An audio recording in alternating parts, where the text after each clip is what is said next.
las personas primero. La agenda para estos minutos es hablarles de liderazgo.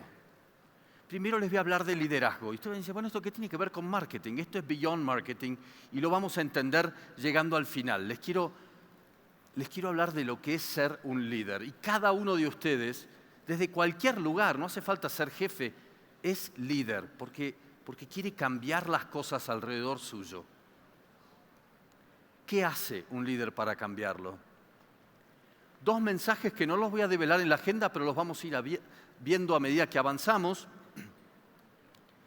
5 preguntas que nos van a acercar o a permitir entender mejor esas claves de liderazgo, algunas implicancias donde nos vamos a zambullir en las implicancias de liderazgo y cultura en el branding, en la marca, en lo que hace cada uno de ustedes en sus trabajos. Y me gusta terminar con un ejemplo disruptivo de alguien con un liderazgo excepcional que está cambiando una cultura de una organización complicadísima y milenaria, diría yo, y que al mismo tiempo empieza a representar una nueva imagen de marca.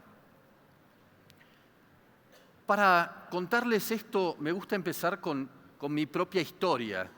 Yo soy ingeniero industrial y cuando uno estudia ingeniería le parece que todo es los números, todo es operaciones. Y entonces la gestión diaria de los negocios, operaciones era lo único que yo veía. Después pude estudiar administración de empresas y ahí descubrí el marketing, descubrí la estrategia, y la estrategia como esa gran variable paraguas desde donde el marketing, las operaciones, las finanzas, la contabilidad se alinean en la organización. Cuando uno va a una escuela de negocios, esto es lo que tienen en la cabeza, es el modelo, marco de referencia para explicar por qué funciona o no funciona una organización. Después de estudiar en Estados Unidos, viví 5 años en Europa, en Francia, trabajando en estrategia, en cientos de proyectos donde ayudábamos desde la consultoría a empresas a funcionar mejor. Y todo era esto que yo llamo hoy las variables duras, las cosas que se miden, las cosas que tienen esos resultados concretísimos. Ahora, todos hemos experimentado en nuestro trabajo que cuando llega fin de año las cosas salieron muy bien y cuando nos van a hacer la evaluación o aumentar el sueldo, dicen, bueno, muy bien, tienes un gran liderazgo. Y ahí aparece, yo llamo a esta especie de gran sábana, gran manta encima de todos los temas que llamamos liderazgo para explicar cuando algo anda muy bien o cuando las variables duras andan muy mal, te dirán, tenés un problema muy serio de liderazgo. Y uno no termina de entender qué es eso. Como decía Fernando en la introducción, tuve la suerte de trabajar durante 20 años en un organizador de eventos, hoy WOBI. Y en esos años, viajando a través del mundo, pude entrevistar a gente como lo hago hoy acá, que ha cambiado el mundo. Y hace algunos años me puse a tratar de poner todo junto en lo que están de acuerdo, aquello que coinciden. Y entonces empezó a salir una imagen clara de qué es lo que hace un líder. Y yo se los voy a poner ahí en pantalla. Ese liderazgo que no se entendía bien se reemplaza por 5 roles. Establecer la visión, ocuparse de las personas, establecer un sistema de comunicaciones, un sistema de toma de decisiones y crear y gerenciar una cultura. De hecho, cultura está puesto, igual que la estrategia es una variable paraguas de las variables duras, la cultura es lo que llamamos a todo aquello que tiene que ver con los comportamientos, con los valores, con la gente, y de alguna forma funciona como una paraguas sobre las variables blandas, los otros sistemas. Pero hasta ahí difícil de entender. Y difícil de entender por qué el líder, al ejercer bien estos roles, puede multiplicar los resultados de la organización. Entonces, vamos a pasar, teniendo este modelo dual ahora, ya no solamente es la estrategia y las variables duras, pero la cultura y todas las variables blandas, estrategia y cultura, dos pilares sobre los cuales la organización tiene que avanzar, vamos a tratar de entender mejor por qué es importante la cultura. Primer mensaje entonces, que repito, y de lo que estaba implícito en el anterior, es: los líderes crean culturas. Cada uno de ustedes crea la cultura en su equipo de trabajo. Y no tiene que ser el jefe. Yo llego, digo buen día, le pregunto a la gente cómo está, cómo es mi forma de trabajar, respeto los tiempos, respeto al otro. Esas formas de trabajar están en cada uno poder compartirlas. Todos ayudamos, colaboramos para crear una cultura organizacional. Segundo mensaje: las culturas multiplican resultados. Y nuevamente, cuando hay culturas, que vamos a ver cuáles, porque hay algunas que destruyen resultados, y unas organizaciones que por la forma en que tratan a la gente, destruyen el resultado. Pero otras, cuando están centradas en las personas, construyen resultado, multiplican el resultado, porque no es solamente un 10% mejor, es lindo, pero bueno, será un 5, un 7, un 14, lo puede multiplicar más 50%, más 100%. Y les voy a probar ese primer punto, que las culturas multiplican resultados. Y lo voy a hacer de dos maneras. Una, usando algunos estudios, y después comentándole conversaciones con grandes líderes que organizaron empresas increíbles, totalmente fuera de lo esperado por la estrategia únicamente. En términos de estudios hay muchísimos. Podemos citar Great Place to Work, que rescata que organizaciones que tienen un mejor clima laboral, entendido con mejor elaboración de confianza, hay toda una serie de criterios, tienen el doble de rentabilidad, tienen el doble de retorno al inversor, un 65% menos de rotación de personal y, en última instancia, personas más felices, personas más comprometidas. Si esto ocurre en simultáneo, digamos lo que llamamos una correlación, la causalidad probablemente es al revés. Personas más felices, personas más comprometidas, rotan menos de compañía y por lo tanto producen mejores resultados.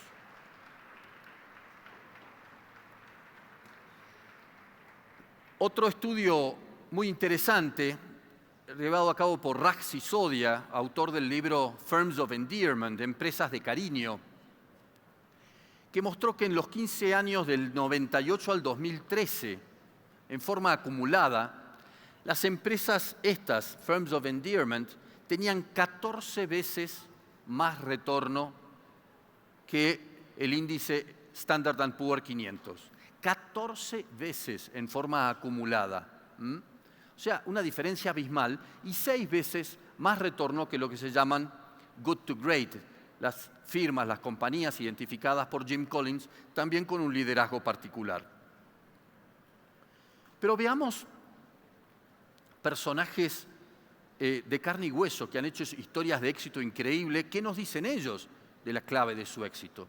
Uno de ellos es Jack Welch, que fue el CEO de General Electric por más de 20 años, la tomó cuando valía 14 billones de dólares de valor de mercado, la llevó a valer 400 billones de dólares de valor de mercado, en lo que fue la mayor creación de valor corporativo de la historia. Y cuando uno le preguntaba a él, ¿cuál es la clave del éxito? Crear una cultura de excelencia, de ganar, de superación. Esa es la clave de mi éxito. Igual de interesante fue una vez que le pregunté, Jack, ¿y cuál fue tu error profesional más importante? Y sin titubear me contestó, comprar un banco de inversión. ¿Por qué? Le digo yo. Porque nunca entendí su cultura. Tiene una cultura individualista, no los pude hacer trabajar en equipo, solo les interesaba el bonus. Lo tuve que vender y a gran pérdida. Entonces, este aquí, que el manager que llevó a General Electric a su valor récord de la historia, que tenía negocios desde turbinas de avión, focos de luz o equipos médicos, scanners médicos, no pudo manejar un negocio por la cultura. Y uno cuando va a las escuelas de negocios no te enseñan a manejar las culturas. Y aquí que es la clave del éxito o del fracaso de una organización como General Electric. Me equivoqué porque no consideré la cultura. Ejemplo totalmente distinto, Tony Hsieh, un programador, creador de una empresa, Link Exchange, en Internet, en los años 90. Él dice, quiero hacer la mejor empresa del mercado. ¿Cómo lo hago? Contratando al mejor talento. Y eso fue lo que hizo, a los mejores ingenieros, programadores, contadores, desarrolladores. Y en una conversación con él, me dice, una mañana me desperté y me di cuenta que no quería ir más a trabajar a esa empresa. Esa empresa que él había fundado estaba llena de gente con la cual él no quería trabajar. A todos nos habrá pasado eso. Él la vendió a Microsoft por $260 millones. Buen privilegio. Y decidió buscar una empresa donde sí le gustara trabajar. Compró una empresa pequeña que se llamaba Zappos.com. Facturaba $65 millones nada más en venta de zapatos por Internet. Y la llevó a valer más de $1.000 millones y se la vendió a Amazon en 4 o 5 años. Y él fue el primero que me dijo, la cultura es más importante que la estrategia. Para un consultor en estrategia eso era un horror, haber perdido tantos años sin ver una dimensión tan importante para el éxito o fracaso de una organización. John Chambers de Cisco va a decir lo mismo. La cultura, yo no lo sabía, pero es tan importante para el éxito o fracaso de la organización. Herb Kelleher, otro personaje extraordinario, cuya oficina parece la habitación de un niño, llena de juguetes, de memorabilia, de pósters. Realmente una persona muy emocional, muy conectada. En la entrevista le pregunto, ¿y cuál es la clave del éxito de Southwest? Porque Southwest, miren lo que es un caso inexplicable para los libros de estrategia. Está en un sector, que es el de las líneas aéreas americanas, con tremendos problemas de rentabilidad en los últimos 40 años. Problemas de sindicatos, una empresa tras otra que quiebra, las Panam, las Braniff, etcétera, etcétera. Problemas de rentabilidad a las que subsisten. Y aquí que Southwest, en los 30 años, del 73 al 2003, tuvo el mayor retorno al inversor, no solamente que cualquier otra línea aérea, sino que cualquier otra de las Standard & Poor's 500 compañías. Estando en un sector problemático, teniendo una estrategia low cost. Los libros de estrategia dicen que cuando hay una estrategia low cost, los márgenes van a ser pequeños, va a ser muy difícil la rentabilidad, que es difícil diferenciarse. Todo lo opuesto ocurrió con Southwest. No solamente entonces fueron los más rentables, sino que además durante muchos años pelean los primeros puestos de servicio al cliente. ¿Cómo puede ser con una estrategia low cost? Y aquí tengo un video donde él en algunos segundos va a contestar cuál es su visión de la clave del éxito. Va video, va volumen. I've always thought that our esprit de corps, the attitude of our employees was one of our biggest competitive advantages. People like to be treated nice, like to be treated well, and our people do that from the goodness of their hearts. And that is an advantage over other carriers. Simple. El esprit de corps, la actitud de nuestros empleados, esa es la única gran diferencia. Pero como él va a decir una y otra vez a lo largo de la entrevista y las varias entrevistas que tuve con él, la gente cree que se puede copiar, que es una formulita que está en el pizarrón y tiene que venir desde el corazón. Desde el corazón, para Herb Kelleher, lo más importante eran las personas de Southwest. Y él me va a decir después, lo más orgulloso que estoy en todos mis años de negocios es nunca haber tenido que despedir a alguien por motivos económicos. Porque en algunos momentos hubiera sido mejores resultados. Pero yo creo en las personas. Nosotros nos alegramos cuando ellos están alegres, nos entristecemos cuando ellos están alegres. Somos una familia. Me hace acordar alguna de las palabras que escuchábamos recién. Familia. Muchos otros gurúes del management. Jim Collins va a decir, la cultura no es parte de la estrategia, la cultura es la estrategia, hablando del grupo AB InBev. B. Stone, una conversación, el fundador de Twitter va a decir, yo tenía un papel clave en crear y mantener una cultura desde el primer momento, porque éramos pequeños, pero sabía que ahí afuera había dinero y talento tratando de quebrarnos. Yuri Levin, lo escuchamos el año pasado, hablar de la importancia de tener el mejor ambiente laboral, de pelear por una cultura. Y todas estas compañías tuvieron resultados extraordinarios. Los líderes crean culturas y las culturas multiplican resultados. Pero uno puede empezar a pensar, ¿qué es la cultura, no? Y aquí uso una historia que me contó el propio Herb Kelleher. Me dice, mirá, la diferencia entre cultura y estrategia la podés entender con la historia de Napoleón. ¿Qué tiene que ver, le digo? Cuando Napoleón estaba en París, en una pequeña sala, con sus generales sentados alrededor de una mesa, viendo cómo invadían Rusia, eso es hacer estrategia. Pero lograr que 1 millón de hombres marchen a Moscú, eso es cultura. 1 millón de hombres en las peores condiciones climáticas, 1 millón de hombres que la mayor parte no volvería, 1 millón de hombres que no saben ni lo que la palabra estrategia quería decir, pero que iban. Eso es cultura. Y para mí me empezó a dar vuelta en la cabeza esto de las definiciones que tenemos de cultura. Porque yo les puedo preguntar, y en muchísimas conferencias me han dicho, bueno, es el para qué trabajamos y el cómo trabajamos. ¿Cómo hacemos las cosas aquí? ¿Es la forma nuestra de hacer las cosas? Eso es cultura. Digo, sí, es verdad, pero no me sirve esa definición. Entonces trato alguna más académica. Es el conjunto de creencias, de valores y de comportamientos de una organización. Y es verdad, pero tampoco me sirve. Porque eso me lleva a, como cuando en la pareja uno dice al otro, bueno, yo soy así, tómalo o déjalo. Es decir, esto es mis valores, mis creencias, mis comportamientos, tiende a quedar en un documento escrito en algún fin de semana medio extraño del management y en un cajón.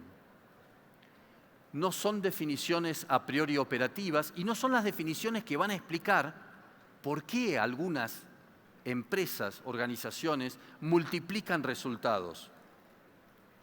La verdadera definición de cultura, la que a mí me apasiona, me encanta, es cultura es todo aquello que me da un sentido de propósito a mí y a mi equipo, un sentido de pertenencia, de pasión, de esperanza, de comunidad, de equipo, autoestima, que genera confianza, confianza en uno mismo, orgullo, compromiso, felicidad, gratitud u otros estados de ánimo positivos. Esto es lo que hace la diferencia entre organizaciones que tienen resultados promedios o resultados extraordinarios. Y esto lo vemos claramente en equipos de deporte, de fútbol, que porque empiezan a tener un propósito, un sentido de pertenencia, de equipo, de orgullo, empiezan a producir resultados mucho más allá del simple suma de talento que tienen. Pero ocurre lo mismo con los equipos de marketing. Yo me acuerdo, en algún momento dado, en el equipo de marketing en Buenos Aires, en WOBI, un analista que hacía un error tras otro, que decía estupideces. Mucha presión de su jefe, mucha presión de una campaña que no estaba yendo como esperábamos. Y 6 meses después, esa misma persona, con un jefe que lo contenía, que le daba respaldo, hacer, decir y presentar informes increíbles. Es que estos estados de ánimo positivo mejoran el desempeño individual. Pensamos mejor, trabajamos mejor. Y lo opuesto es cierto. Cuando nosotros tenemos un jefe que nos da miedo, el miedo nos contrae el cerebro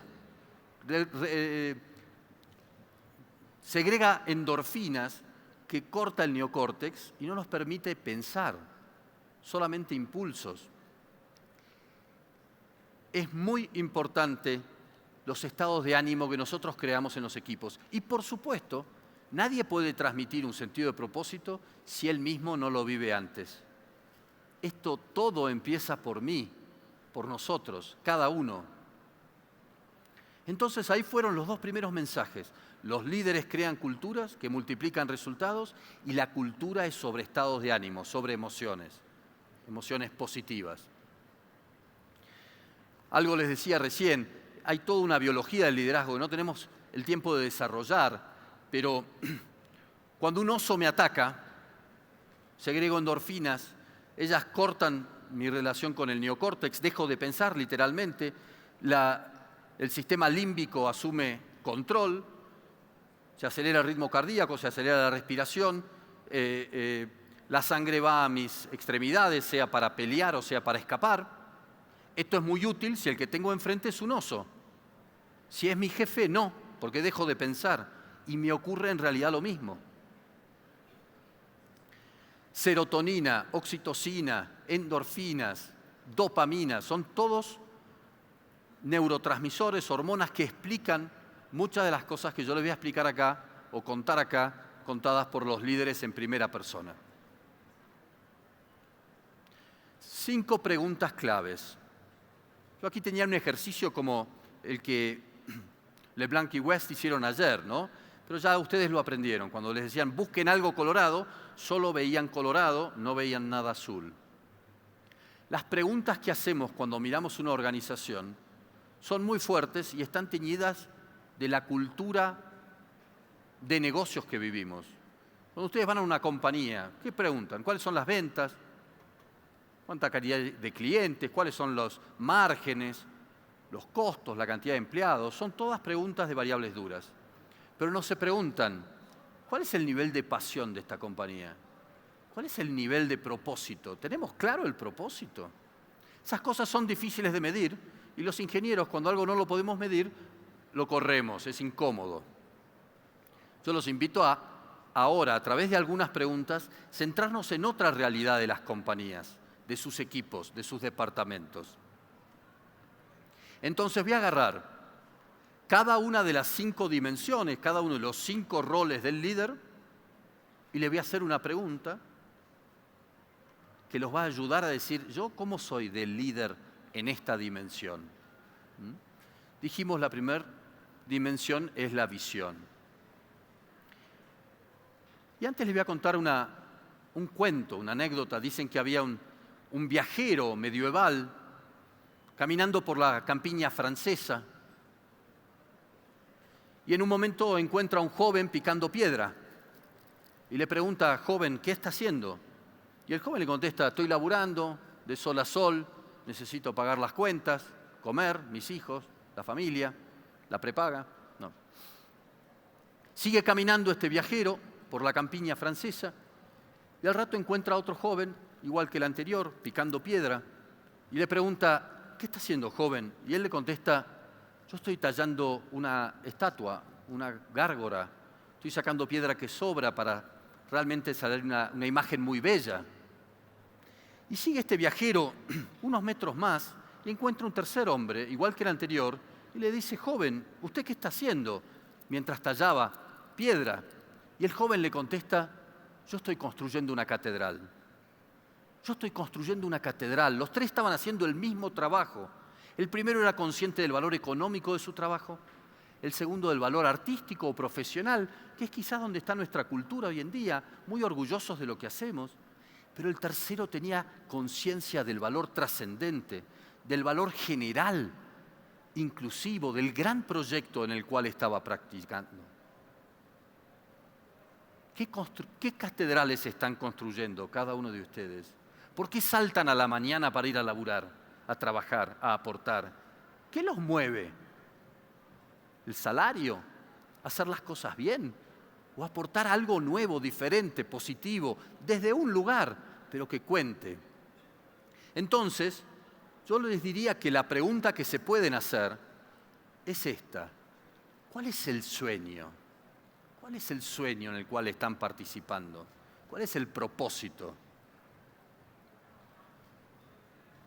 Acuérdense, el mission statement de Harley Davidson era fulfill the dreams, era permitir a la gente que alcance sus sueños. Soñar está en el ser humano.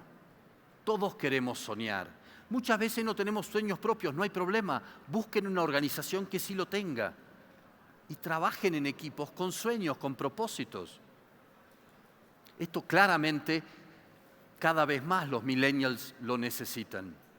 Yo recuerdo en una presentación en Brasil a uno de los estudios abogados más grandes del país, y en un momento dado me dicen, no, hay problemas para que la gente joven se incorpore al estudio. Entonces yo le pregunto, bueno, ¿cuál es el sueño?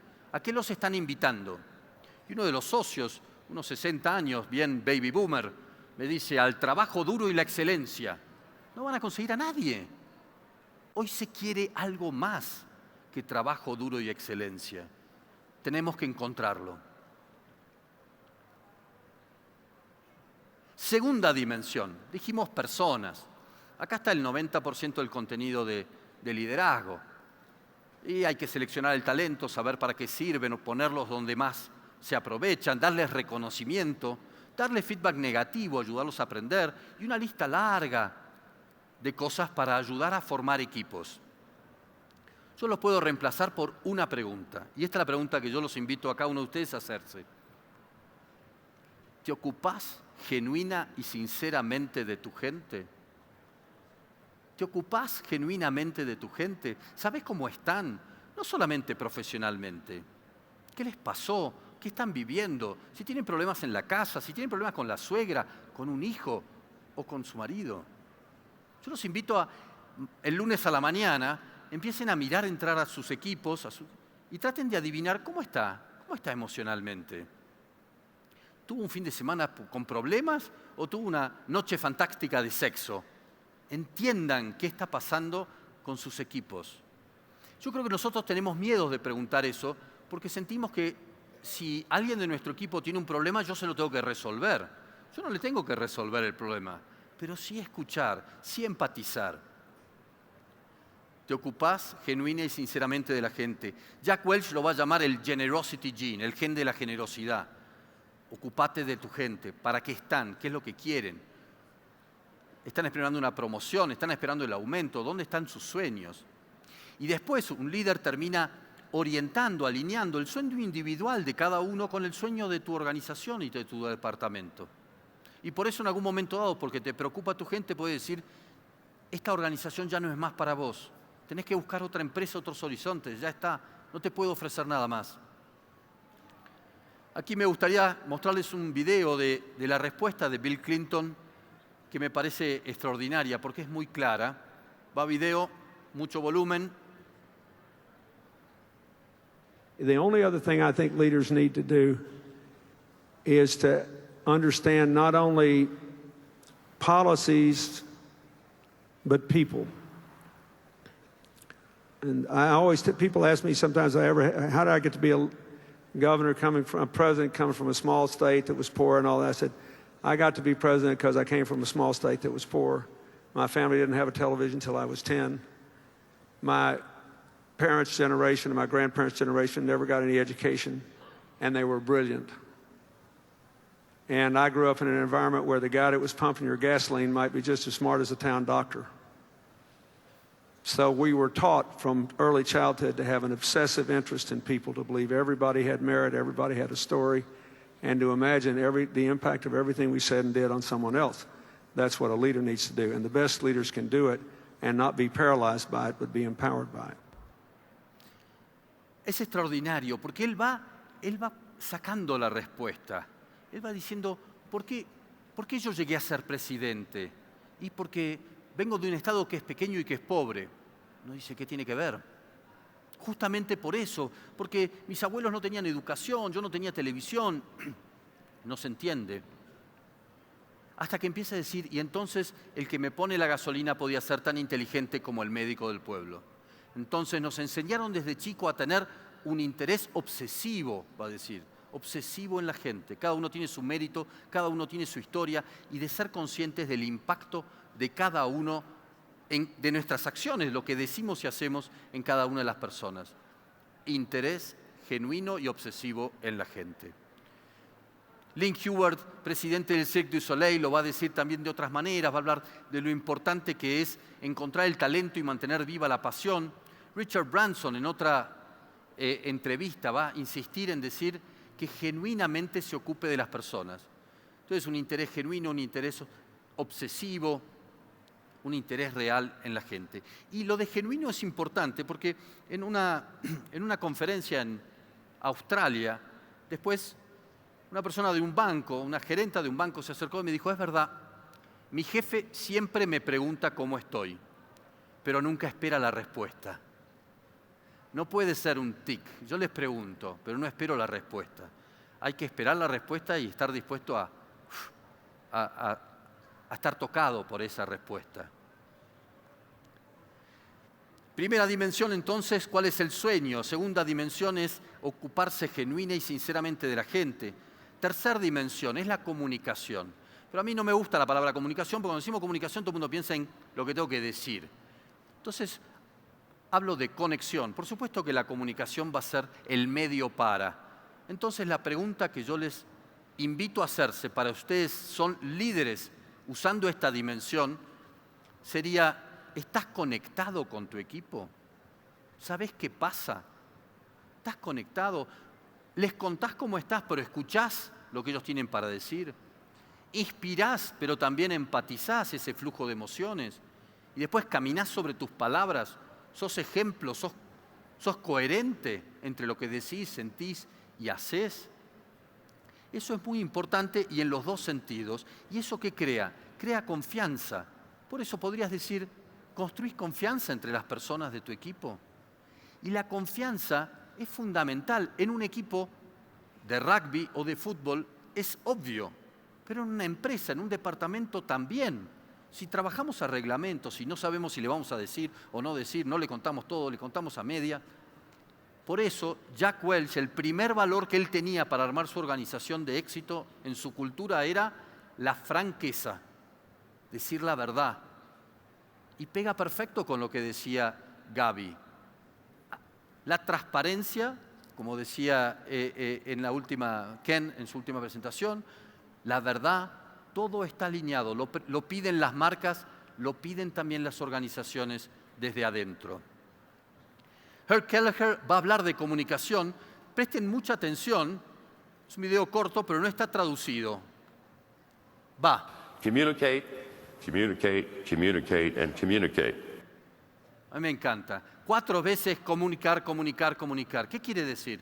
¿Por qué lo repite? Porque la palabra no le alcanza. Porque quiere decir mucho más que lo que pensamos. Habla y habla y habla. No, habla, escuchá, empatizá, caminá. Él creaba comités de cultura para que la gente pudiera compartir sus experiencias. Hay todo un programa atrás de comunicar. Cuarta dimensión, toma de decisiones. Si hay una pregunta que yo los invito a hacer, si son líderes en este sentido, sería, ¿empoderás a tu equipo? El empoderamiento es fundamental en el equipo, porque crea autoestima, como veíamos, crea confianza en sí mismo. Uno ayuda a crecer a su gente y los ayuda a transformarse en líderes, en ser más quienes son.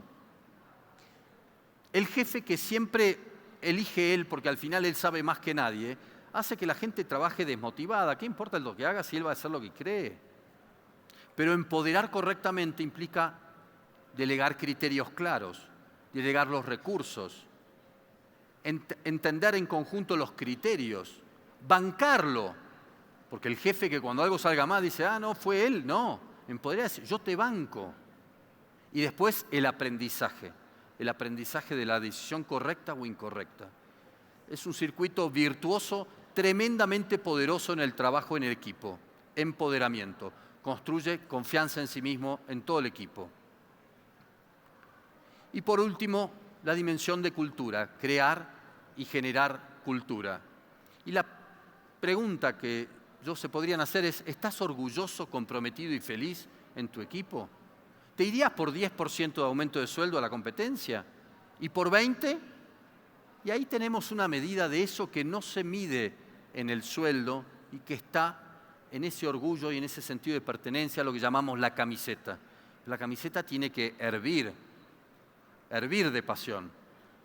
Y aquí les voy a poner, les pido disculpas a todos los hombres, a un jugador de fútbol argentino, Jorge Valdano, campeón de fútbol en el Mundial del 83 en México, pero que fue entrenador, fue manager del Real Madrid y lo dice con tan buenas palabras que quiero que lo diga él mismo. Va otro video, fuerte el volumen. Cuando la gente siente lo que hace, cuando la gente se siente comprometida, pues desde esa actitud es capaz de contagiar a todo el grupo. Un equipo es un estado de ánimo. Eso es un equipo. Y una persona también es fundamentalmente un estado de ánimo. En el mundo del fútbol se ve con frecuencia jugadores que tienen la confianza de su entrenador, el respeto del periodismo, el cariño de los aficionados y llegan a la excelencia. Pasan a otro equipo, dejan de tener esos soportes externos y pueden no pasar de la mediocridad. Y hablamos de un individuo. Cuando hablamos de muchos individuos, pues el efecto del estado de ánimo puede parecer incluso milagroso. Es increíble lo que es capaz de provocar un estado de ánimo, positivo o negativo, dentro de un equipo. Un equipo es un estado de ánimo y un individuo es un estado de ánimo. Nuevamente, ¿parece que eso solo aplica al fútbol? No. Aplica a cada uno de nosotros cuando no podemos ni pensar o cuando estamos energizados para trabajar en equipo. Muy, muy importante. Entonces, volvemos a esos 5 roles del líder, que es crear cultura con todo lo que eso implica. Ya tienen una pregunta para sacarle el color diferente, para sacarle el azul y no solo el rojo, no solo las variables duras. ¿Cuál es el sueño? ¿Te ocupas genuina y sinceramente de la gente? ¿Estás conectado o construís confianza con tu equipo? ¿Empoderás a tu equipo? ¿Y estás orgulloso, comprometido y feliz de trabajar donde estás? Esas preguntas los van a ayudar a ir creciendo. Les voy a compartir ahora una respuesta de Colin Powell sobre liderazgo que también me parece llena de energía.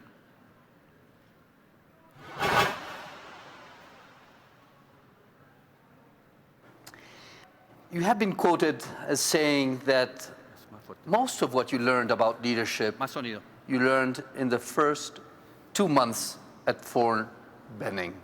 Is that so? What did you learn? It's quite true. As a young 21-year-old brand new lieutenant, I was sent to our infantry school at Fort Benning, Georgia, to be taught to be an infantry leader. And what they drilled into us is that leadership is all about followership. And the role of a leader is to serve the followers. The followers get the job done. The followers do the work. The followers ultimately are responsible for the success of the organization.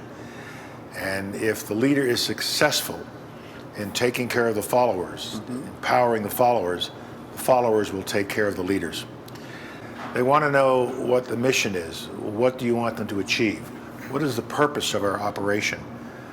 And you as a leader have a responsibility to give to your followers that sense of purpose, that passion, that intensity. Leaders who are not intense in their beliefs will not cause followers to be intense in their following. And so leaders have to be passionate, they have to be intense, and that's what they taught us. El propósito y el cuidado del equipo. 2 primeros roles que él lo va a poner con toda la intensidad, con toda la pasión. Entonces, ya sabemos que los líderes crean cultura y que multiplican resultados, que la cultura es sobre esos estados de ánimos y 5 preguntas para generar esas emociones a través de acciones concretas. Ahora veamos las implicancias, primero dentro del equipo y después en términos de marketing. Primero es, hagamos empresas tan humanas como la gente que trabaja en ellas. Este es mi sueño ahora. Esto es por lo cual me encanta, me fascina viajar por el mundo compartiendo este mensaje. No puede ser que en las organizaciones el 70%, 80% de la gente no esté comprometida, arrastre los pies, no sepa para qué está, ni qué catedral construye. si las hacemos más humanas, es humanismo, vamos a trabajar mejor. Y eso es extraordinario porque no hay que elegir, no es un trade-off. Empresas más humanas son más rentables, son más eficientes, son más efectivas. Gente más comprometida trabaja mejor. ¿Es un enorme desafío? Claro que sí, pero empecemos a hacerlo. ¿Quiénes están realmente comprometidos y felices y orgullosos en su trabajo? Compártanlo. Esa es la fuerza que ustedes tienen. Por eso yo los invito a que sean todos y cada uno los nuevos CEOs. Pero no CEO del número 1 de la compañía, el Chief Executive Officer. Yo los invito a ser Chief Emotions Officers, gerentes generales de emociones consigo mismo primero, con su equipo después y finalmente con el cliente, con el mercado a través de la marca. Si hablamos tanto de emoción, de empatía, por ahí yo diría o me arriesgaría a decir, para provocar un poco, que el futuro del liderazgo es femenino. Y no digo de las mujeres, digo de lo femenino en contraposición con la parte más autoritaria que nos ha manejado los negocios los últimos 100 años. Todos estamos invitados, de hecho muchos de los personajes que yo he entrevistado son femeninos en su empatía, en su amor. Herb Kelleher va a hablar tantas veces del amor que él tiene con sus equipos. ¿Cómo avanzar? Wow, ustedes ya están así diciendo, sí, es verdad, mi organización no me entienden. ¿Cómo avanzar? En lo personal no es difícil. Es con foco y con convicción, es como la dieta del lunes. Nada de lo que expliqué no se entiende. Esto es así. Tengo videos y citas y estudios que podríamos estar 8 horas repasándolas, cada una con un mensaje que refuerza esto mismo. Y no se puede disimular. Ese trabajo personal, no podemos llegar mañana y decir, tengo un sueño, si no lo tenemos. Y por eso yo digo, el liderazgo es un camino personal, es un camino que lleva muchos años, no hay problema. Mientras tanto vayan aprendiendo, trabajen con gente que sí tenga pasión y van recorriendo ese camino hasta contestar la pregunta, ¿y cuál es mi pasión? ¿Y cuál es mi talento? Y ahí poder elegir el camino profesional para brindarlo. Y en esto 2 recomendaciones o 2 características de un líder. La primera la va a decir Jack Welch, que también vamos a poner fuerte el volumen. Be authentic. Be authentic. Authenticity is one of your greatest attributes. Whoever the hell you are, be that person. Don't end up trying to look like somebody else, act like somebody else, be somebody else, be yourself. Be comfortable in your own shoes. It'll end up being probably the most important thing you do. Be comfortable in what you do. Y es extraordinario, porque esto es lo mismo que veíamos hace una sesión, de que las marcas tienen que ser auténticas. ¿Y por dónde van a empezar las marcas si no por las personas que trabajan en las compañías que construyen esas marcas? Y si ustedes no son auténticos, ¿cómo van a ser sus marcas auténticas? Y la autenticidad va también de la mano de la humildad. Jack Welch hace 40 o 50 años que no se toma un avión de línea. Una vez en Madrid lo acompañé a tomar su avión privado y estaba con este maletín viejo, sucio, rotoso. Le digo, Jack, ¿por qué tenés este maletín? Me mira y me dice, para recordarme los 40 años de trabajo duro y buena suerte. Ese mantener los pies en la tierra, el no creérnosla, nos permite aprender. Curiosidad, aprendizaje, autenticidad. Es aprender, es ese camino personal y que también va a recorrer nuestra organización y nuestra marca. Si eso hay que hacer desde el punto de vista personal y es solamente un primer paso, desde la organización yo digo hay que integrar toda la cultura en lo que es el sistema de medición, el 101. Cómo contrato, cómo evalúo, cómo promociono, cómo aumento los sueldos y cómo despido. Si mis valores y mi cultura y lo que me apasiona no está en esos sistemas, no va a multiplicar resultados. Va a ser solamente para la fiesta de fin de año. Y entonces escriban su plan de cultura. Todas las compañías tienen un plan estratégico, muy pocas tienen un plan de cultura. ¿Quiénes aquí tienen un plan de cultura en sus organizaciones? Muy bien allá, después me venís a ver y me contás. ¿Quién más? Allá, bien, súper importante. Y finalmente, ya habrán entendido que la cultura es el corazón de tu marca, que no hay nada que puedas vender, construir, transmitir, comunicar que vos no seas. Por eso lo que importa es la identidad de marca, que no es otra cosa que la identidad de la organización.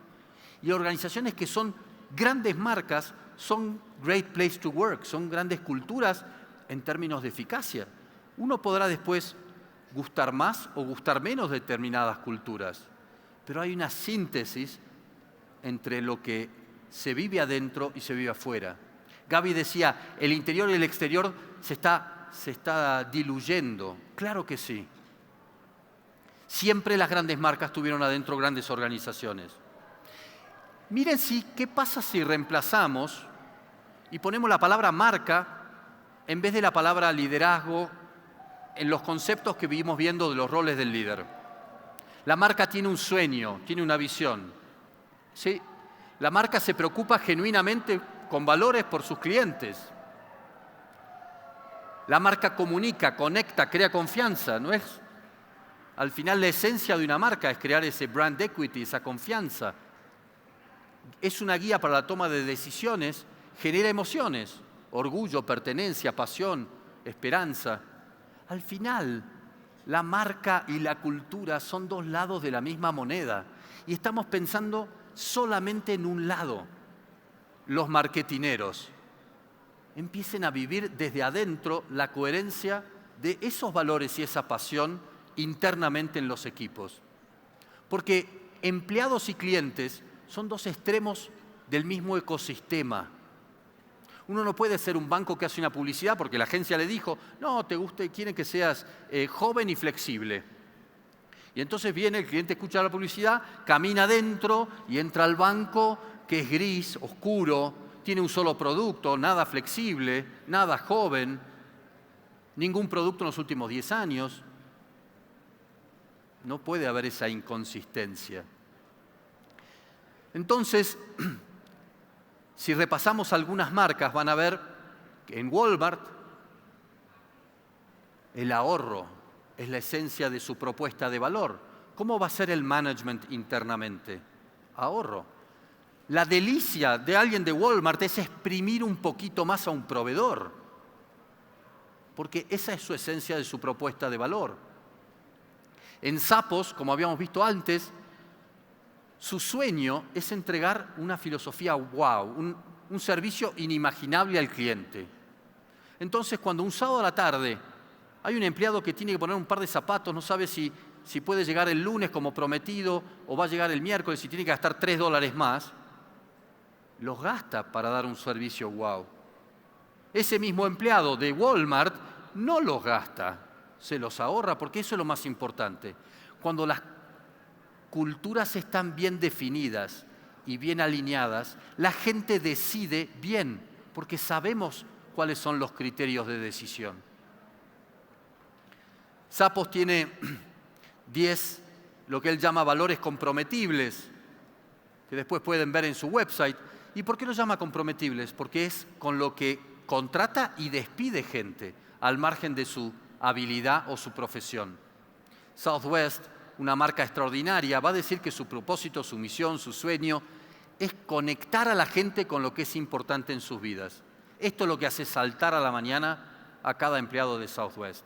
Son conscientes que su catedral es conectar a la gente que va a un casamiento, una entrevista laboral, a un trabajo, a visitar una familia, a un velorio, pero conecta a las personas con lo que es importante en sus vidas. Los websites de estas compañías tienen muchísimos ejemplos para ustedes si quieren decir, bueno, ¿cómo avanzo? Southwest va a tener 3 grandes grupos, esto también es otro tema. Valores y comportamientos tienen que estar entre 3, 5, 10 para mí es un supermax. Un espíritu guerrero, un corazón servicial y una actitud de diversión, de fun. Virgin, un grupo súper interesante, donde nosotros vamos a ver Un par de cosas. Primero, la cultura en general refleja la personalidad del dueño, del fundador, del manager más potente. Lo cual es un desafío cuando somos equipos, encontrar culturas comunes que no tengan esa impronta personal. Pero en el caso de Virgin, que se ha diversificado de más de 400 negocios, ¿qué tienen en común una cola Virgin, un teléfono, música o la nave espacial? La cultura y la propuesta de marca. Aventurera, rebelde, cool, value for money. Es un grupo que ha diversificado con una cultura común. Es una diversificación por cultura, no por competencia, no por estrategia. Twitter, otro ejemplo interesante. Su misión, su pasión es darle a todos el poder de crear y compartir ideas e información instantáneamente sin barreras. ¿Cómo se imaginan que es la comunicación, la creación de confianza? Tienen toda una serie de protocolos internos para vivir eso internamente dentro de la organización. Les voy a mostrar aquí también un video de una empresa que se llama Tarjeta Naranja, Argentina. La tarjeta de crédito más grande, no bancaria, en la Argentina, que van a entender su particularidad. Va video, fuerte. Hola, somos Tarjeta Naranja y en un mundo donde los números mandan, tenemos una hermosa tradición. Somos financieramente incorrectos. Básicamente somos una tarjeta de crédito que prioriza lo humano por sobre lo financiero. Que lejos de echar a las parejas que se forman en la oficina, lo festeja, aunque todos trabajamos contentos. Es una tradición simple, que intenta buscar la felicidad de sus empleados, pero también la de sus clientes. A los que en realidad no llamamos clientes. Les decimos amigos. Así de financieramente incorrectos somos. Y quizás porque quienes empezaron esta tradición, lejos de ser hombres de negocios, son dos profesores de gimnasia y amigos. En definitiva, es una tradición tan sencilla como pensar en los demás, lo que nos vuelve financieramente incorrectos.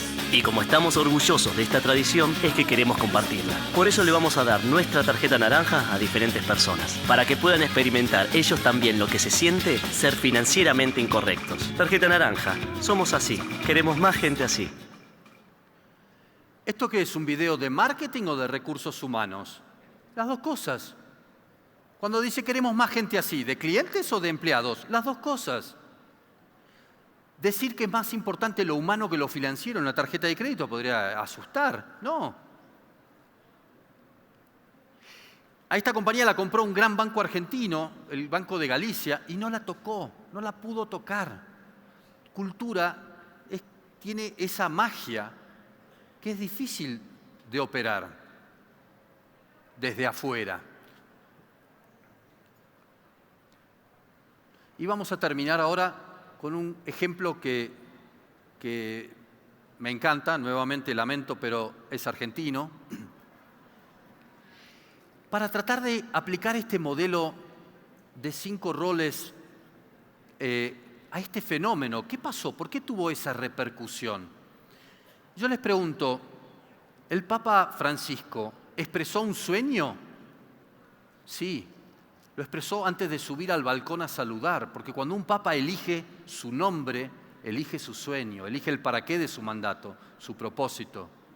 Y decir una iglesia pobre para los pobres, de hecho era tan audaz que nunca nadie antes lo había elegido. Segunda dimensión. Nosotros creemos que Él se ocupa genuina y sinceramente de la gente cuando Él, aquí, neurológicamente, cuando alguien hace un gesto a un tercero, nosotros sentimos empatía, son las neuronas espejo. Por eso vamos al cine y lloramos, a pesar de estar frente a una pantalla y una luz y actores. Entonces, cada vez que el Papa Francisco paraba su papamóvil en Río de Janeiro, a los pocos de asumir, y levantaba a un niño, uno sentía ese cuidado, ese caring que realmente le importaba. Tercero, comunicación, conexión, confianza, ¿se acuerdan? Y acá vemos la consistencia, el ejemplo como una forma de conexión, de construcción de confianza. Es verdad lo que digo, yo lo hago y lo vivo. Y comunica con franqueza incluso temas espinosos para la Iglesia. Y aunque menos conocido, pero también es importante la descentralización en muchas cosas que está llevando a cabo. Todo esto transforma una imagen, una transformación cultural y por ende también una transformación de la imagen de marca que tiene el Vaticano, el Papa y la Iglesia. Por supuesto, mucho por recorrer. Entonces, ¿qué hemos dicho? En síntesis, que el liderazgo multiplica resultados, que es a través de la cultura y que la cultura es, el estado de ánimo, emociones. No cualquiera, sentido de propósito, de pertenencia, confianza, orgullo, muy importante. Las 5 preguntas clave para potenciar esos roles y que el liderazgo es un camino, pero es un camino que vamos transitando, construyendo futuro, porque el futuro no se llega, el futuro se construye. ¿Cómo queremos que sea nuestra organización y nuestro equipo? ¿Queremos que todo el mundo llegue a la mañana y nadie diga buen día? ¿Queremos detenernos para festejar? Festejo, eso comunica, conecta, muy importante, grandes líderes festejan.